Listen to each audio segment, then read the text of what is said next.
चंदनपुर नाम के गांव में चंपा नाम की एक औरत रहती थी। पति, 2 बच्चे और एक बेटी, ऐसा उनका पूरा परिवार था। उसका पति श्रीधर पोस्ट ऑफिस में जॉब करता था। उसके कमाई से ही घर चलता था। चंपा ने अपने घर के सामने एक छोटी सी दुकान खोल के रखी थी।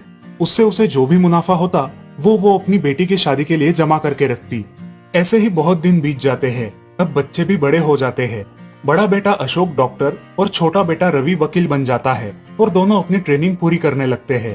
एक दिन उनकी बहन ज्योति के लिए एक अच्छा रिश्ता आता है और ज्योति की शादी पड़ोस के गांव के सरपंच जी के बेटे से हो जाती है।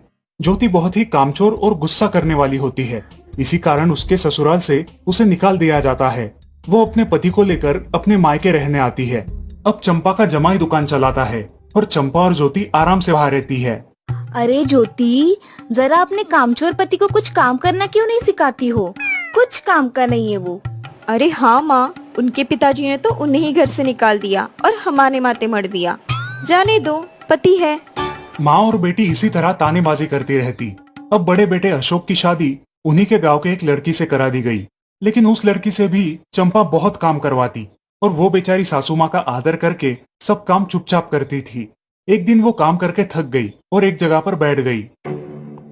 ए कामचोर कमला, इतना सारा काम पड़ा है घर में, क्या वो तुम्हारा बाप आके करेगा? चलो उठ, काम कर।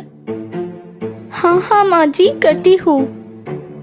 ऐसा कह के कमला अपने काम पर लग जाती है और सारा काम खत्म कर देती है।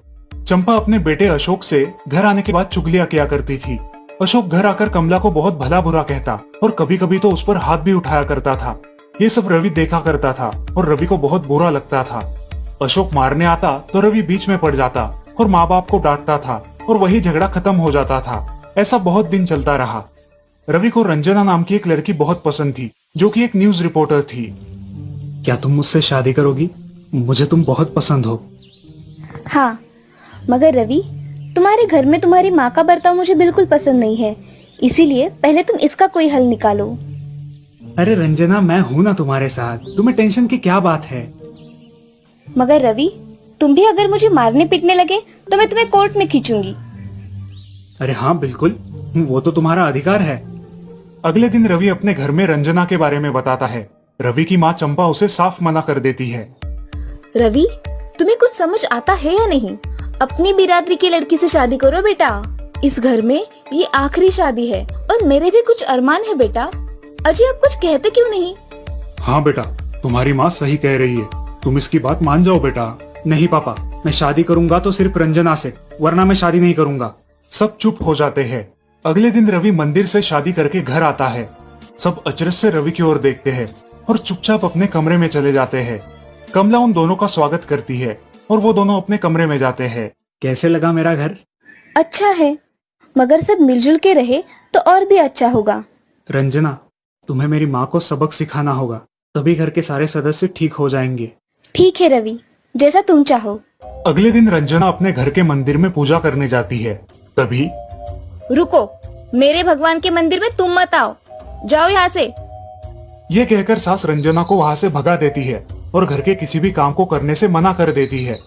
तब क्या माँ जी, आज से मैं इस घर की बहू हूँ। इस घर पे मेरा भी उतना ही अधिकार है जितना कि आपका। क्या बोल क्या रही हो? निकल जाओ मेरे घर से। खबरदार अगर हाथ भी लगाया तो। पता है ना, मैं न्यूज रिपोर्टर हूँ। रातों रात खबर छाप दूंगी और कोर्ट के चक्कर लगेंगे वो अलग, समझिए आप। सास चुपचाप देखने लगी और उसकी बेटी और ससुर भी देखते ही रह गए। रंजना ने कमला से कहा, दीदी, मुझे आपसे काम है, आप मेरे कमरे में आइए।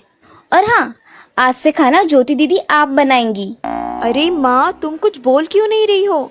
ये मुझे काम करने को बोल रही है। अजय, सुनते हो? चलो मेरी मदद करो। हाँ आता हूँ। ज्योति किचन का काम करने चली गई और सास बाहर का काम करने लगी। रंजना कमला को लेकर अपने कमरे में गई और उससे कहा, कमला दीदी, आप कुछ कहते क्यों नहीं? आप चुपचाप सह लेती हो, उसका ये नतीजा है। अब देखो दीदी कैसे काम कर रही है। आप कुछ काम करती थी क्या शादी के पहले? नहीं रंजना, मगर अब घर से ही अपना खुद का कुछ व्यवसाय शुरू करने का सोच रही हूँ। बहुत अच्छे दीदी, अब आप किसी से मत डरिए, हम हैं आपके साथ। सच में किसी के साथ होने का कितना महत्व होता है। अब उसकी सासू माँ ही घर के सारे काम करने लगी थी और ज्योति को काम करवाने की वजह से ज्योति भी अपने ससुराल जाने की सोच रही थी। अजी, यहाँ तो काम वाली से भी ज्यादा बुरी हालत हमारी हो गई है। चलो हम हमारे घर चलते हैं, सब है हमारे यहाँ। अरे रे, आप कहाँ चली?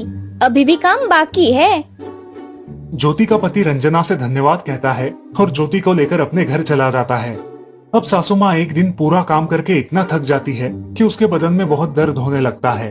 तब दोनों बहू सास के पास चली आती है और एक बहू सास के पैर दबाती है तो दूसरी बहू सर दबाती है। सासू माँ उठकर रोने लगती है। मुझे माफ कर दो मेरी बेटियों, अब से कभी ये गलती नहीं होगी। सास को उसके किए पर पछतावा होता है और ये देखकर घर के सभी सदस्य बहुत खुश हो जाते हैं। रवि और रंजना भी बहुत खुश होते हैं। वाह बहू, जो आज तक नहीं हुआ वो तुमने करके दिखाया। बहू हो तो ऐसी।